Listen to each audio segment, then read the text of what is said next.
Salve, salve galera do Colombo Podcast, eu sou o Valmérico Filho, ao meu lado temos Pedro Nascimento como co-apresentador e hoje como convidado temos o querido Ronaldo Anselmo. Ronaldo, eu gostaria de agradecer pelo senhor ter aceito o convite do Colombo Podcast, está aqui hoje sendo mais um dos convidados, viu?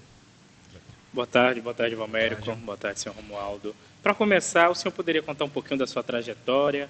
Eu vi que o senhor tem um currículo bem extenso, eu acompanhei. O senhor pode começar falando como é que o senhor começou, quando se iniciou sua trajetória? Tá, boa tarde, boa noite, bom dia, quem estiver assistindo.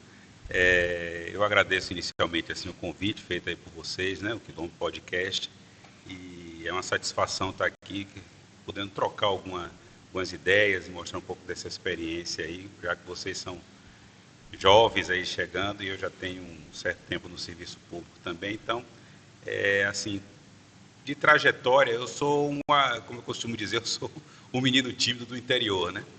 Eu nasci em Caetité, mas fiquei pouco tempo, com 8 meses de idade, eu fui para Valença, né? Meu pai trabalhava no Banco do Brasil e era dentista também, então ele foi transferido, aí a família foi junto para Valença, e aí eu, desde os 8 meses de idade, né, até a adolescência, eu vivi em Valença, né, no Baixo Sul da Bahia, e de Valença, né, fiz lá o que hoje é o IF Baiano, né, na época era EMARC, né, que é uma escola média de agropecuária da CEPLAC, né, da Comissão Executiva do Plano da Lavoura Cacaueira. Essa escola hoje, ela pertence à rede IF Baiano, né, Instituto Federal Baiano, e terminei esse ensino médio lá, o curso técnico agrícola, e aí logo em seguida eu fiz o vestibular para agronomia, e fiz agronomia em Cruz das Almas, né, fiquei lá em Cruz das Almas até os anos 90, 1990,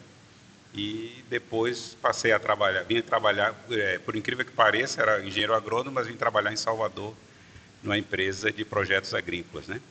E aqui eu fiquei 2 anos, e nesses 2 anos, nessa empresa, né, a gente trabalhava apenas pela manhã, e como para mim era muito pouco ficar só pela manhã, e à tarde e à noite ficava mais ou menos ocioso aqui em Salvador, então aí eu passei a identificar o que é que eu poderia fazer, e eu gostava de estudar, então vou procurar um novo curso, uma nova graduação.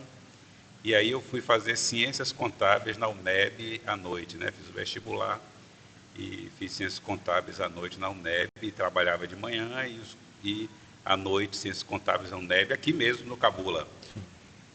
E assim, por estar envolvido em contabilidade nesse momento, eu passei aí a fazer concurso público também, que tinha essa matéria, né, como conteúdo de auditoria, de contabilidade, né, de administração. E nesse meio tempo eu fiz um processo seletivo de uma empresa independente de auditoria, né, que é a Deloitte. Aí passei nesse processo seletivo e fui ser o auditor júnior lá, né? Então era um auditor assistente que a gente chamava. Nesse mesmo processo também fazendo concursos, e um desses concursos que eu fui aprovado foi para professor do Estado da Bahia, né, professor de técnicas agrícolas, já que eu era formado em agronomia. E de professor de técnicas agrícolas, aí logo 2 anos depois eu fui chamado, saí dessa Deloitte, da empresa de auditoria, e fui para o Estado, e fiquei 2 anos como professor aqui do Estado, mas já havia sido aprovado também um outro concurso, justamente nesse concurso que eu estou hoje, que é o órgão de controle, né? Naquela época a CGU ainda não era CGU, naquela época era apenas Secretaria Federal de Controle Interno, e aí em 96 eu fui aprovado e convocado para esse concurso e fui para Brasília. Em Brasília lá fiquei 4 anos, né, na Secretaria Federal de Controle Interno. Naquela época a SFC ela era vinculada ao Ministério da Fazenda, e lá em Brasília eu aproveitei também para fazer um mestrado, né, em ciência política, já que eu estava dentro do governo, da máquina pública. O interesse era conhecer um pouco mais academicamente aquele mundo que eu já estava conhecendo como profissional, né, no dia a dia. E aí eu fiz o mestrado lá na Universidade de Brasília, e 4 anos depois eu voltei para Salvador, né, para a regional da SFC aqui na Bahia. Aqui estou desde 2000, do ano 2000 estou aqui. E aí nesse processo todo a Secretaria Federal de Controle foi incorporada à Controladoria Geral da União, que foi criada em 2021, no governo de Fernando Henrique Cardoso, e lá estou até hoje. Então, nesse processo todo aí foi fazendo curso, fazendo capacitação, doutorado, especialização, como vocês conheceram aí. E aí essa é a minha trajetória até hoje. Então, para acrescentar, eu sou casado, né? Casado com Luciana, tenho 2 filhos, né? Gustavo e Leonardo, né? Também já universitários também hoje. E filho de Dona Raimunda, seu Benedito. E é isso aí, minha trajetória é essa. Estou aqui com vocês, né? Aprendendo também um pouco com vocês aí, muito bem. Que história, que currículo, parabéns. Parabéns.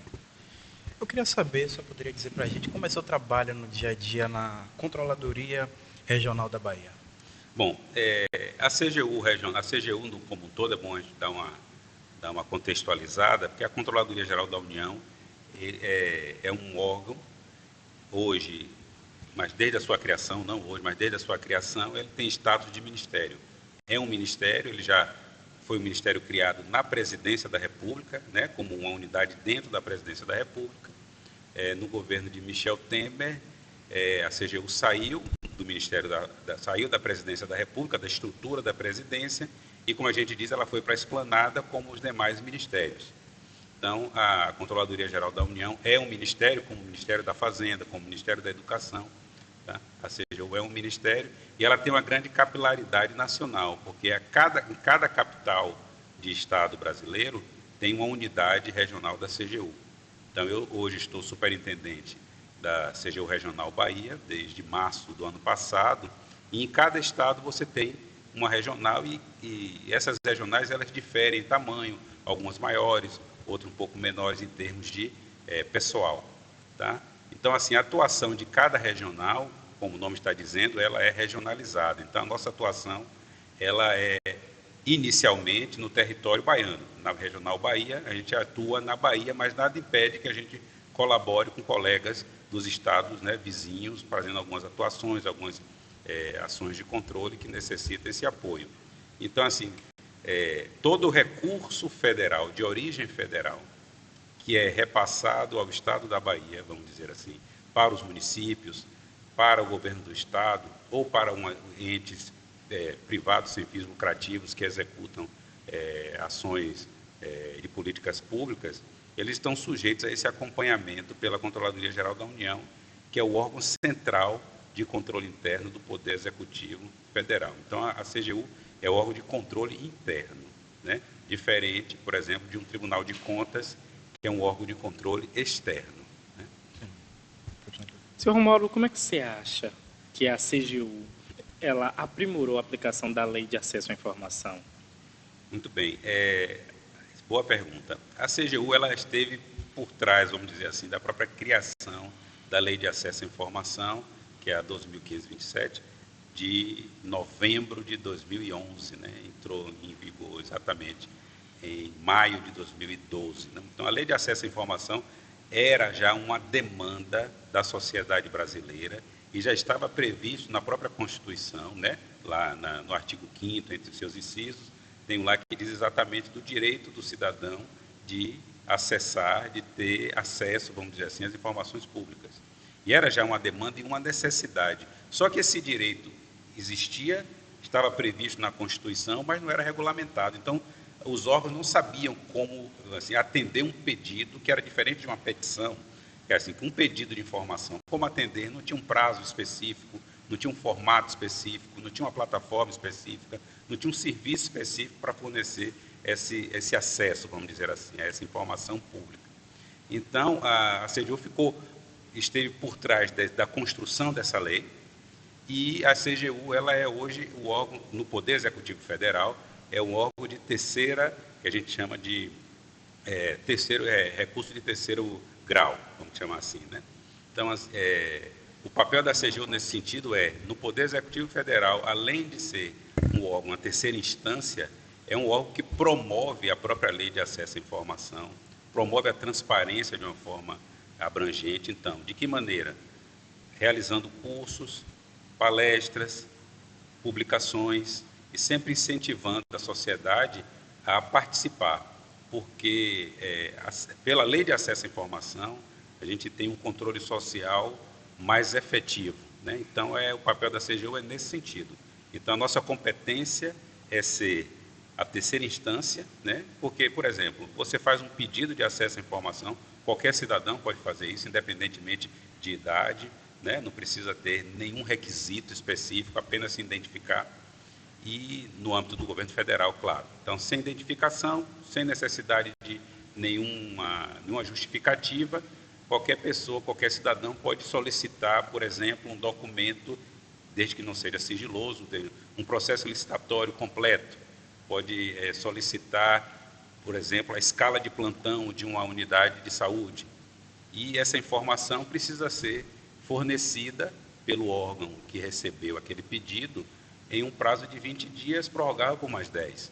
Então, caso esse pedido não seja atendido, no âmbito federal, o cidadão pode entrar com um recurso, né, ao superior hierárquico de quem forneceu, não sendo atendido novamente ao superior, vamos dizer assim, ao órgão máximo daquele órgão.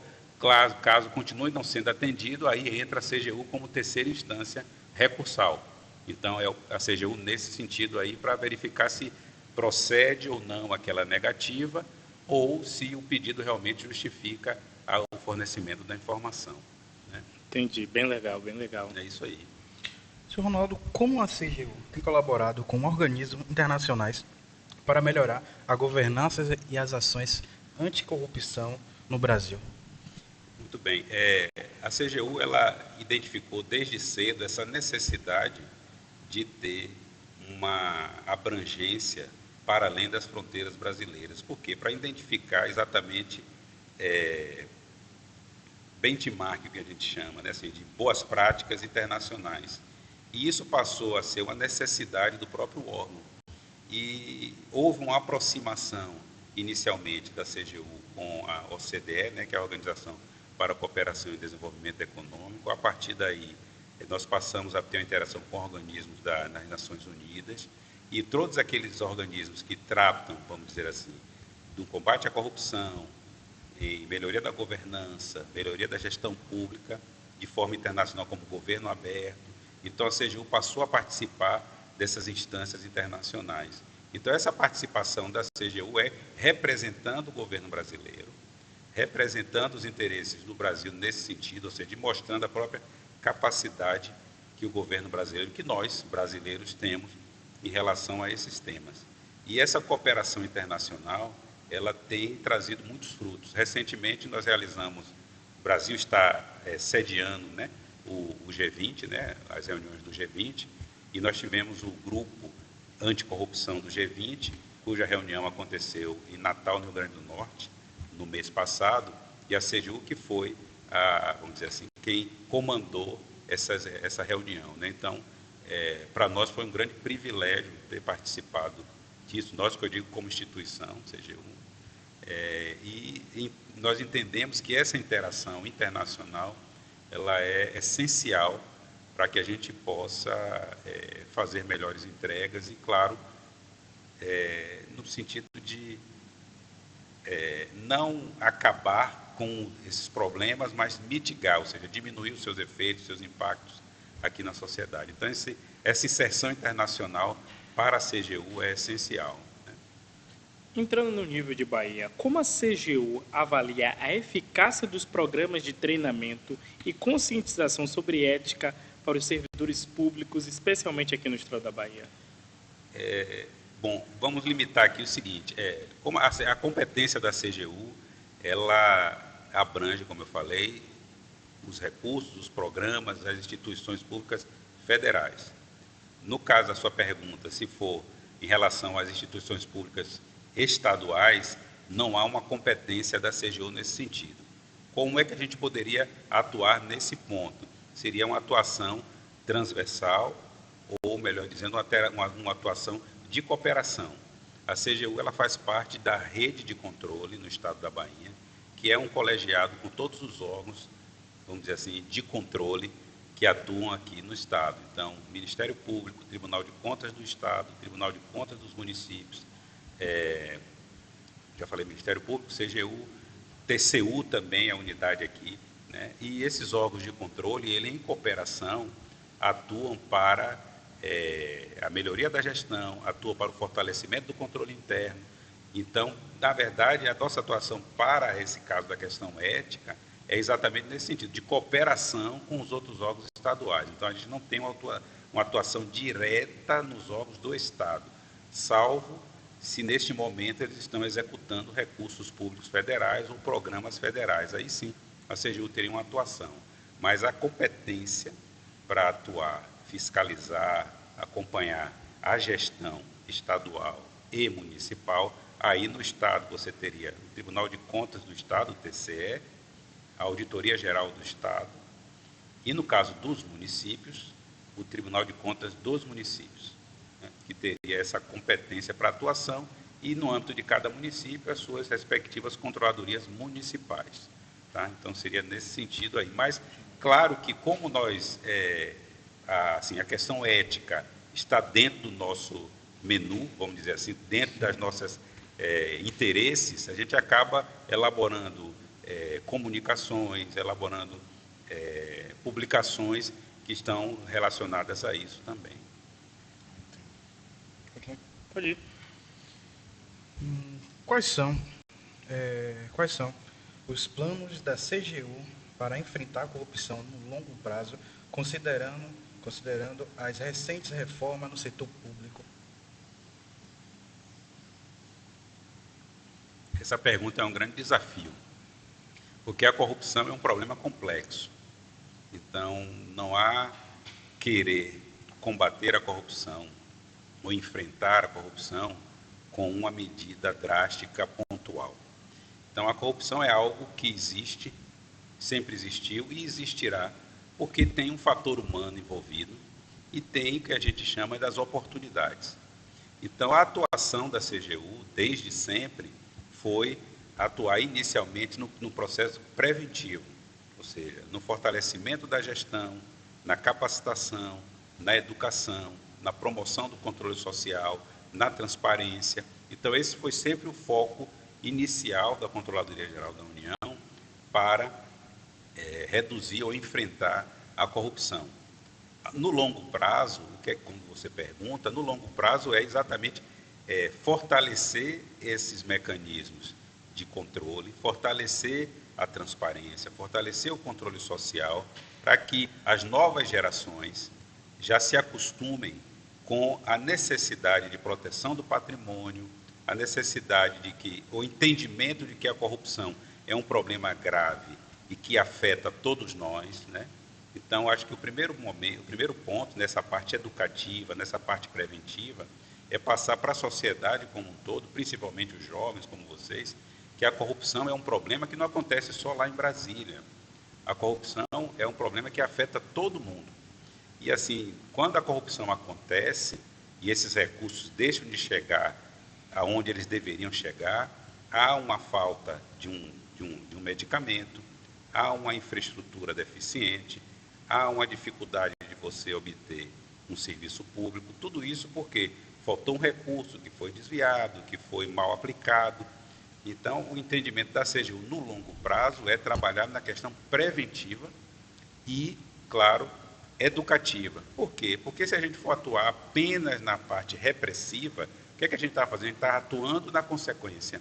Então, o papel da CGU nesse sentido, o entendimento do próprio órgão, é que a gente comece a trabalhar nas causas, na medida da nossa capacidade, e trabalhando nas causas, os efeitos eles serão mitigados, serão diminuídos. Então, a longo prazo, na educação, na prevenção, formando pessoas com mais consciência, menos tolerantes à corrupção, a gente consegue ou entende manter esse problema em um nível, não muito saudável falar isso, mas manter em um nível aceitável, no sentido de que a gente sabe que não se acaba com a corrupção por conta do fator humano que existe. Tá? Isso aí. O senhor falou da parte preventiva e a parte corretiva.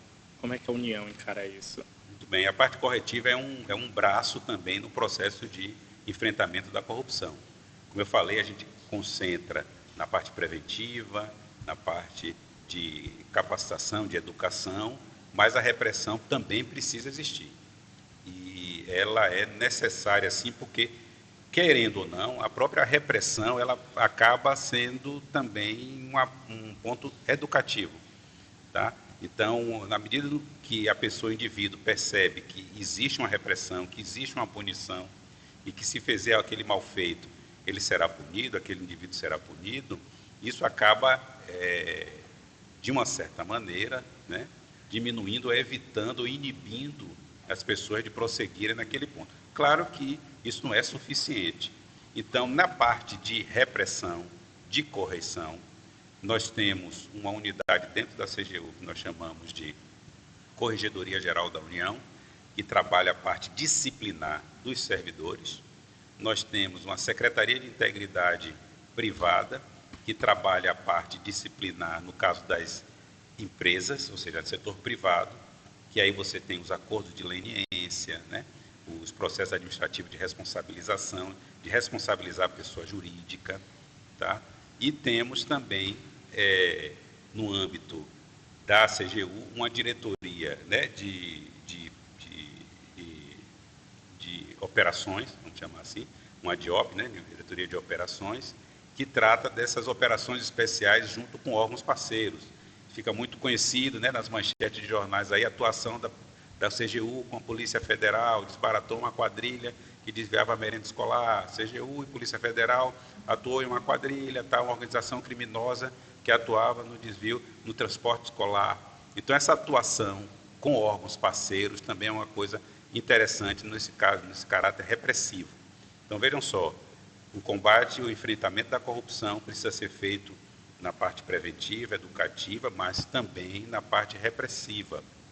Mas, assim, é muito melhor que a gente atue na prevenção, na educação, para diminuir essa carga na repressão.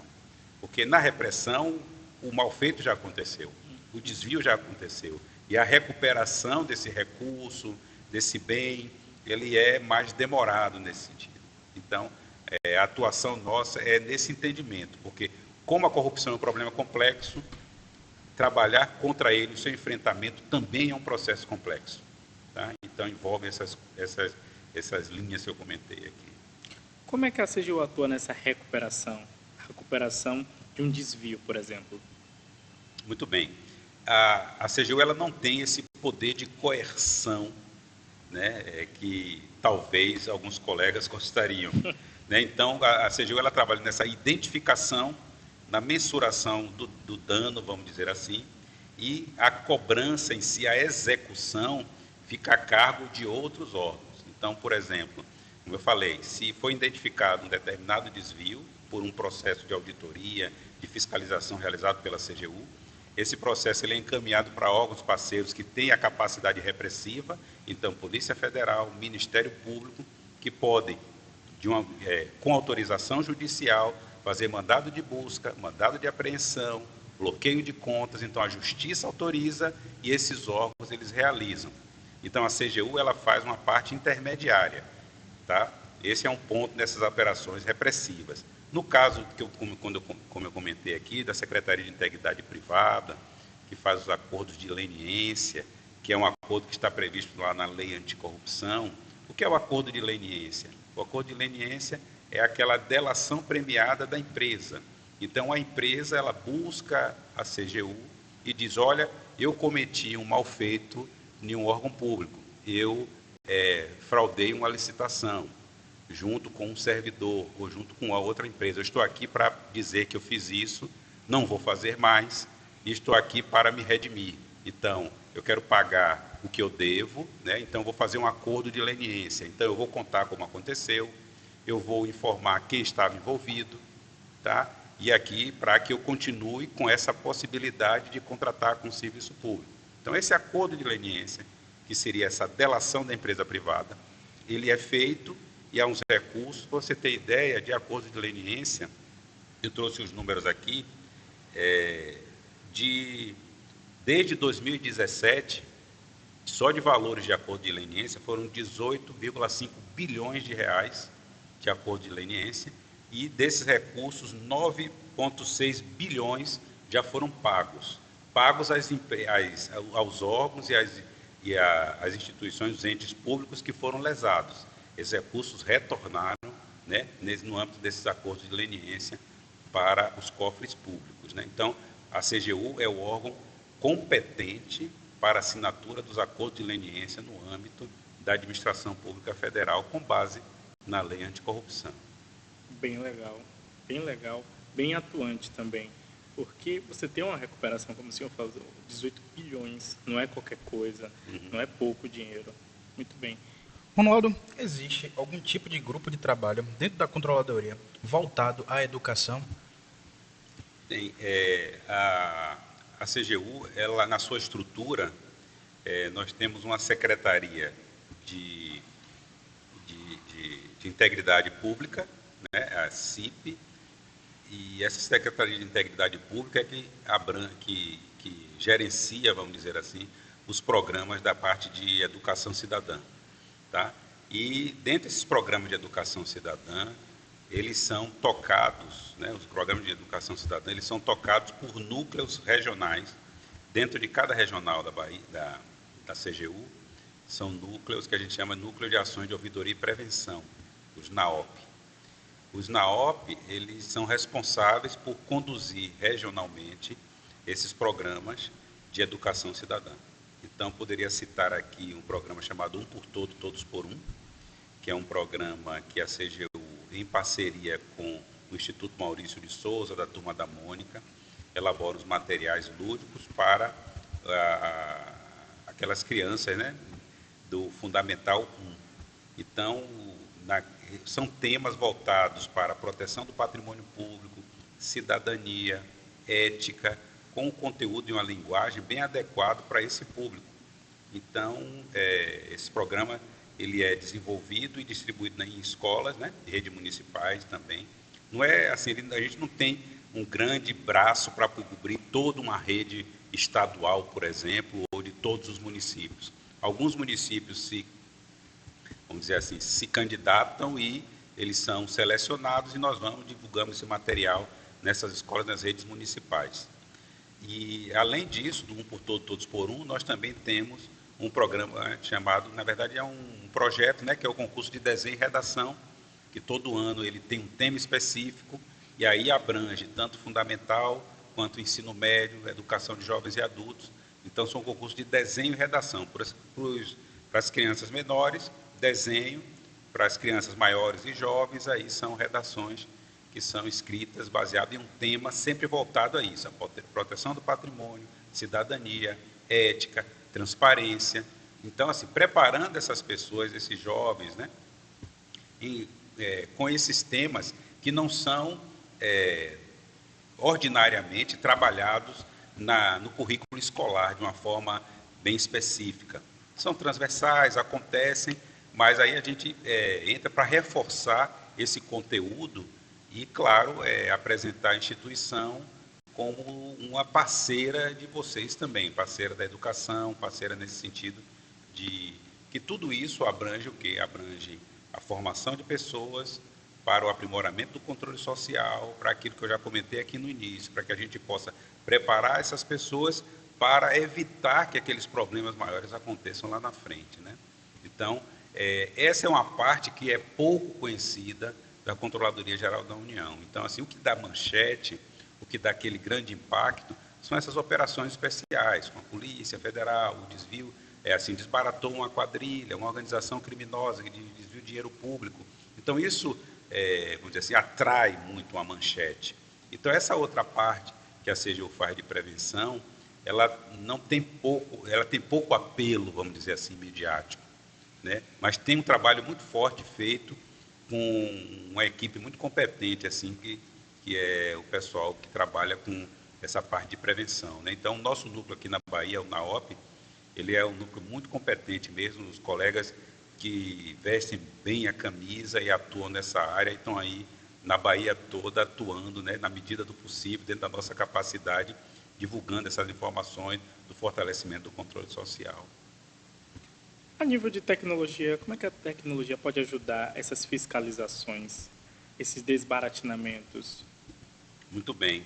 É interessante, assim, porque a CGU não foi algo que foi criado e desenvolvido da noite para o dia, né? Então, é uma trajetória de 23 anos, né? Nesse formato atual, 20 anos, mas ela existia já antes em um outro formato, e nessa construção, nesse crescimento, a CGU ela se fortaleceu muito e identificou a necessidade de também desenvolver tecnologias que ajudassem esse trabalho de enfrentamento da corrupção e da fortalecimento da gestão. Então, eu diria que é essencial a tecnologia no apoio às nossas ações. E a CGU, propriamente, ela própria desenvolveu algumas ferramentas, né? Eu poderia citar aqui uma inteligência artificial chamada Alice, né? Que é uma análise de licitações e contratos, né? Por isso, Alice, análise de licitações e contratos, que é um robô, vamos dizer assim, que ele é rodado em uma plataforma, né? Antigamente era Comprasnet o nome. Então, é nessa plataforma que todos os órgãos e entes, eles publicam as suas licitações, né? E os editais são publicados ali. E esse robô, vamos chamar assim de Alice, criado na CGU, ele roda nessa plataforma diariamente, identificando, vamos dizer assim, alguns elementos nesses editais que podem sugerir algo que vai dar um problema lá na frente. Então, ele antecipa uma análise e ele, identificando esses alertas, ele passa para cada regional, ele diz, olha, o Alice identificou esses valores, essas informações, nesses processos licitatórios. Verifique, ou a gente pode verificar ou não, né? Então, dependendo porque toda atuação de um órgão de controle, ele leva em consideração alguns critérios, materialidade, relevância, né? Então, de nada adianta fazer uma ação de controle em algo que não é material, ou seja, o ato de controlar vai sair mais caro do que o objeto controlado. Então, toda atuação de um órgão de controle leva em consideração materialidade, leva em consideração relevância. Então, a sociedade clama por uma resposta em relação a um problema específico. Aí é uma relevância, né? Aí você tem uma aquisição que tem de bilhões de reais ou de centenas de milhões de reais. Então, isso a gente chama de materialidade. E aí a gente tem, assim, acende uma luz amarela, né, uma atenção maior e a gente vai ali atuar. Então, voltando aqui à questão da tecnologia, hoje já estamos estudando o uso da inteligência artificial, ChatGPT, por exemplo, que vai atuar e ajudar os órgãos de controle na elaboração de relatórios, na elaboração de constatações. Claro que ele não vai substituir o profissional, o auditor, mas vai ajudar muito, e essa ferramenta ajuda bastante isso. E, claro, outras ferramentas também, que a gente acaba fazendo algumas, vamos dizer assim, identificando situações diferentes, ou seja, fora da curva, que não são de um procedimento normal, né? E a gente utiliza também, mas a tecnologia está do nosso lado e a gente tem usado bastante isso. Ronaldo, existe maior vulnerabilidade a corrupções em regiões mais dependentes de repasses públicos federais? Você tocou em um ponto que é interessante, assim, porque como a gente está falando de corrupção no âmbito público, que a corrupção ela existe também no âmbito privado, mas falando de corrupção no âmbito público, é claro que existe, não diria a vulnerabilidade, mas uma probabilidade maior de ocorrer desvios onde você tem montantes maiores. É probabilidade, não quer dizer que em montantes menores também não ocorram desvios. Porque, geralmente, quando se tem um montante gigante, há uma atração maior.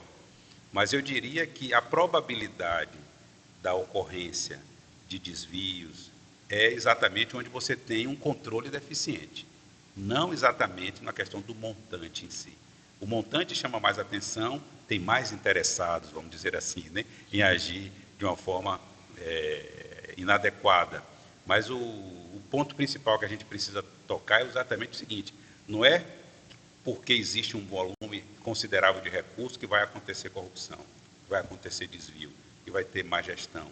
É porque ali existe um controle deficiente. Então, quando você tem um controle deficiente, aí sim você tem alta vulnerabilidade, ou como a gente chama, de alta probabilidade daquela situação, daquele evento, daquele risco acontecer. Senhor Romualdo, como a Bahia pode melhorar a sua transparência? Muito bem. Não só a Bahia, mas em qualquer lugar. Hoje já existem mecanismos, já existem portais obrigatórios por lei para que todo ente divulgue seus gastos, divulgue suas informações públicas, tanto pela lei de acesso à informação, como pela lei de responsabilidade fiscal, né? Todos os órgãos precisam, obrigatoriamente por lei, divulgar suas informações em portais. E, claro, isso é transparência em parte. E nós advogamos o seguinte, que não basta apenas divulgar, o que precisa é ter qualidade da informação. Então, hoje, o grande desafio para a transparência hoje no Brasil é a qualidade da informação. Ou seja, de nada adianta você divulgar uma quantidade de dados e que o usuário não consiga interpretá-los de um formato diferente, de uma maneira que você escamoteado. Então, o grande desafio hoje para a transparência é a qualidade do dado, a qualidade da informação divulgada e a facilidade para que você possa buscar. Então, hoje, por exemplo, dando o exemplo do portal da transparência do governo federal, que é responsabilidade da CGU também. Hoje, você pode identificar várias informações em um formato mais acessível, de uma maneira em que você possa obter as informações detalhadas sobre recursos, sobre emendas, sobre benefícios, né? Então, isso é transparência, mas tem se buscado cada vez mais que esses portais, que esses, vamos dizer assim, esses pontos de acesso, eles tenham qualidade, não só qualidade informativa, mas também qualidade no acesso, permitir que todo mundo possa adequadamente identificar o que precisa buscar. Tá? Quais iniciativas territoriais têm sido exemplo de boas práticas em governança na Bahia? Bom, se você fala em termos do governo do Estado ou no território Bahia, assim, em termos de iniciativa? Território da Bahia. Assim, eu poderia citar uma coisa muito interessante, que é o painel de preços, né? Tem assim, Busque Preços, que tem aqui no estado da Bahia também, é uma iniciativa interessante. Recentemente, né, a gente tinha uma dificuldade muito grande aqui em obter informações do governo do estado em termos de transparência, portal de transparência, foi aperfeiçoado isso, né? Eu diria que claro que estava devendo já há um certo tempo essa transparência maior, mas recentemente ele já foi aperfeiçoado isso. Eu diria que é uma iniciativa, ainda que tardia, mas positiva, né? Estava necessitando isso. Seriam esses dois exemplos, assim, porque o que é que acontece? É interessante, assim, porque para nós, a gente sempre se volta para o âmbito federal, né? Então, assim, os recursos federais, os programas federais, que é o que exatamente a gente tem mais competência, né, para falar, e autoridade para falar sobre, né? No âmbito do Estado, a gente não tem essa influência, ou vamos dizer assim, esse aprofundamento para poder passar para vocês exatamente o que é que de novidade ou de inovação em relação à gestão.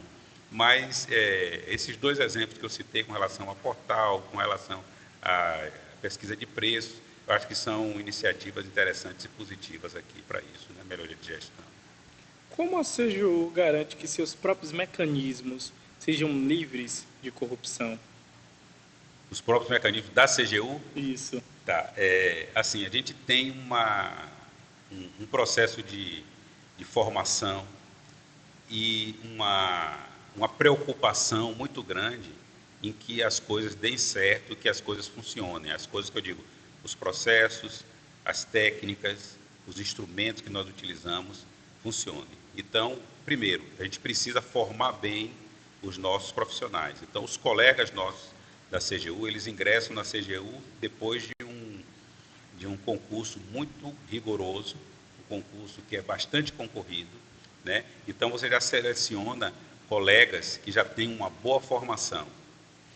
Depois desse concurso, da prova, vamos dizer assim, né, internamente a gente tem uma cultura, uma formação de exatamente mostrar que a gente tem um papel a cumprir. Nós temos, claro, competência que a gente pode colocar em prática, mas que a gente vai depender também do apoio, vai depender da própria integridade daquele servidor, daquele colega.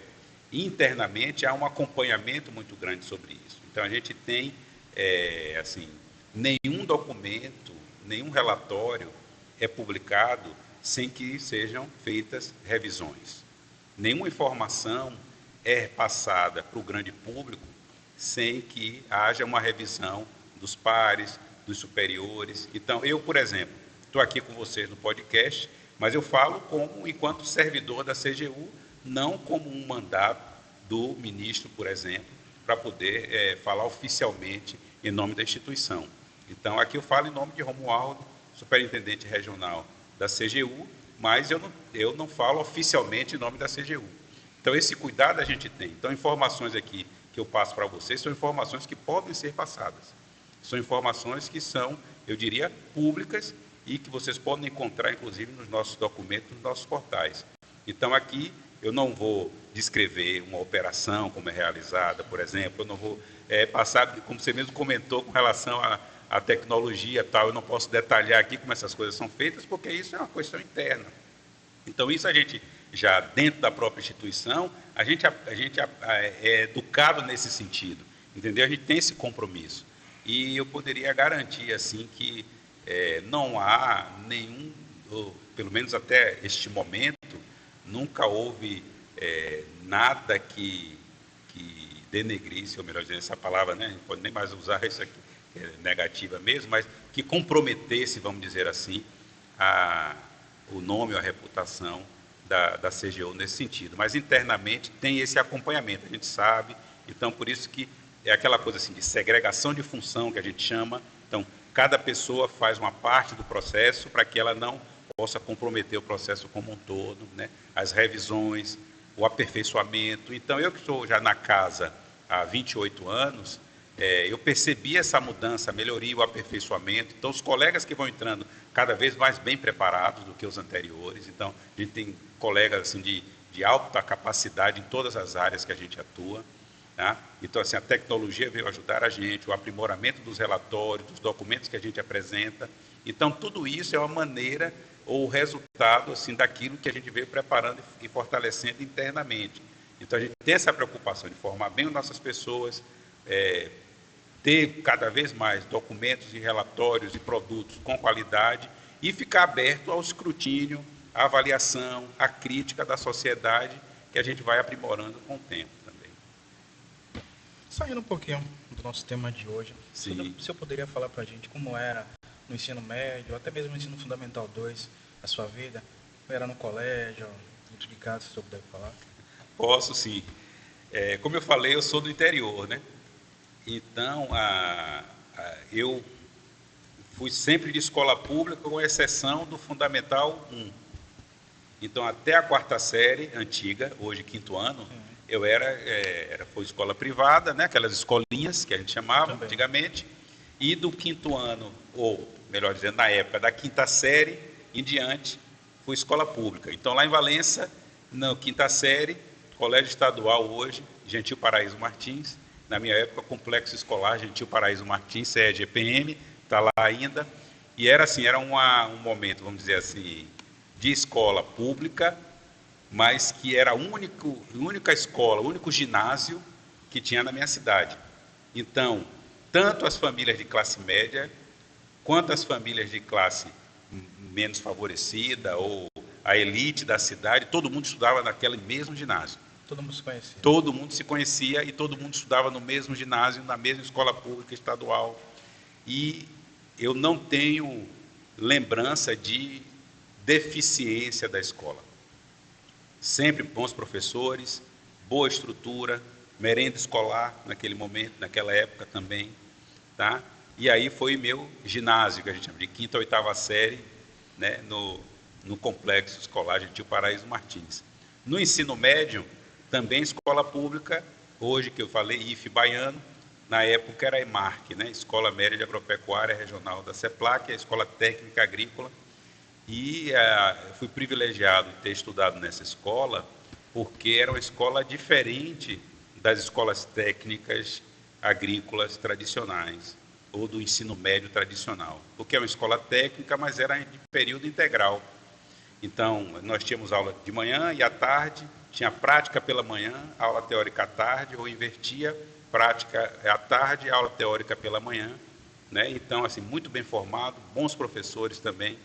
E aí, nesse ensino médio, também do mesmo jeito, boa estrutura, a escola muito bem equipada. Então, assim, eu fui privilegiado nesse sentido, de ter vivido uma escola pública, ainda que não a escola pública dos anos 50, dos anos 60, dos anos 70, que as pessoas falam, né, que eram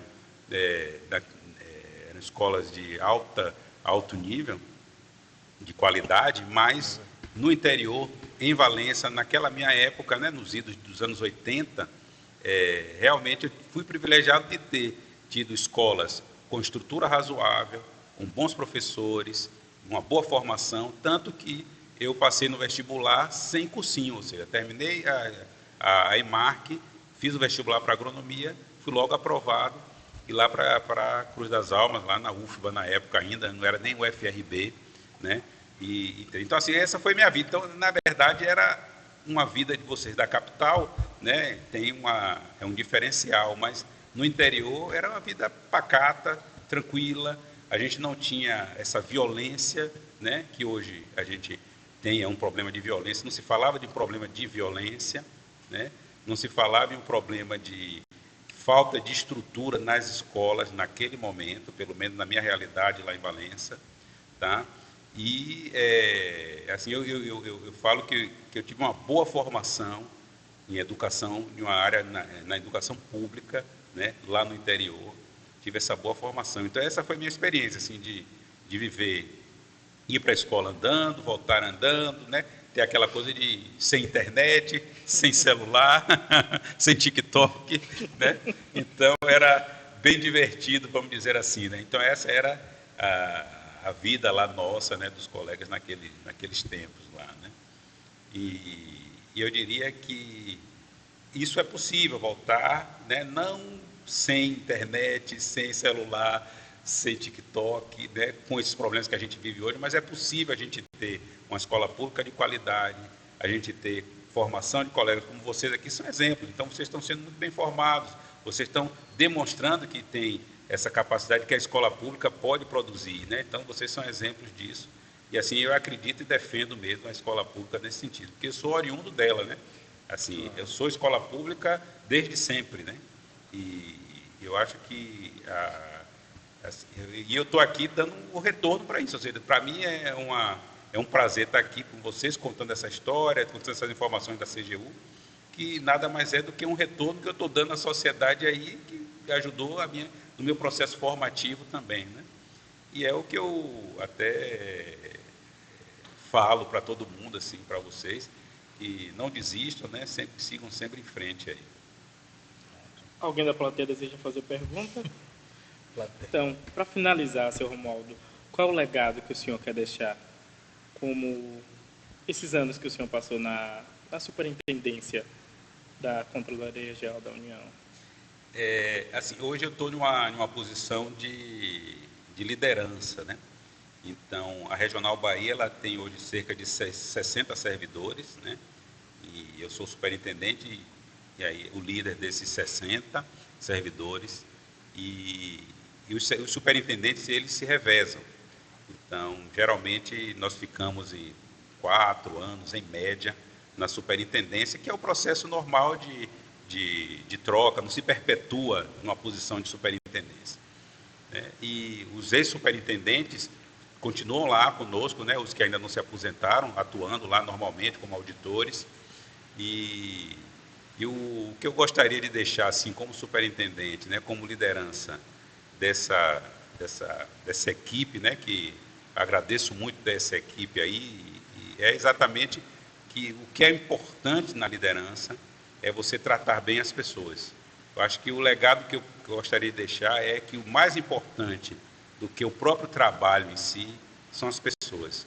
Porque se você se preocupar com as pessoas, colocar as pessoas certas, nos lugares certos, identificar as limitações de cada um, identificar o potencial de cada um e colocar cada um no local adequado, né?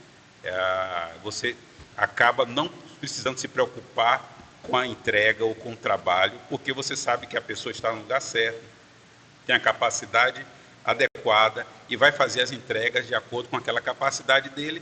E, claro, você se preocupa muito mais em tratar bem as pessoas do que exatamente a cobrança do trabalho em si. Então, o que eu queria deixar de legado para lá, como liderança mesmo aqui na regional, é exatamente isso. Que mais importante que o trabalho são as pessoas, né? São os indivíduos, são os colegas, né? E a gente precisa reconhecer isso, que nem todo mundo é igual, no sentido de que cada um tem sua limitação, tem sua capacidade, o seu potencial, e a gente sabendo identificar isso, encaixando as pessoas no local certo, na hora certa, você tem melhores entregas. Então era isso que eu queria deixar para eles, né? Pelo menos para a regional aqui, quando eu terminar minha gestão, né? Bom, chegamos ao final de mais um episódio. Quero agradecer a presença do senhor. O senhor é uma pessoa incrível, maravilhosa. Desejo sucesso ao senhor. Muito obrigado por ter aceitado o convite. Muito obrigado por esse papo maravilhoso. Quero agradecer a Valmérico, a nossa orientadora Jeana, a Paulo César, nosso coordenador, a Lana, nossa roteirista, Mariana, a menina que cuida do nosso Instagram, David, nosso editor. Enfim, muito obrigado, senhor Romualdo, muito obrigado. Eu que agradeço aí toda a equipe da Quilombo Podcast, né? E fico aqui à disposição de vocês, hoje e sempre, e deixo também a Controladoria Geral da União e a Controladoria Regional da União no Estado da Bahia, nossa regional, querida regional aqui. Ficamos lá no comércio, né? Na Avenida Jequitaia, lá no comércio, aquele prédio antigo lá hoje do MGI, né? Ministério da Gestão e Inovação. Estamos lá no 2º andar, fico aqui à disposição e a CGU também à disposição para a sociedade baiana e para todos vocês que quiserem saber um pouco mais sobre o nosso trabalho. Muito obrigado. Muito obrigado galera. mesmo. Até mais. Tchau, tchau. Tchau, tchau.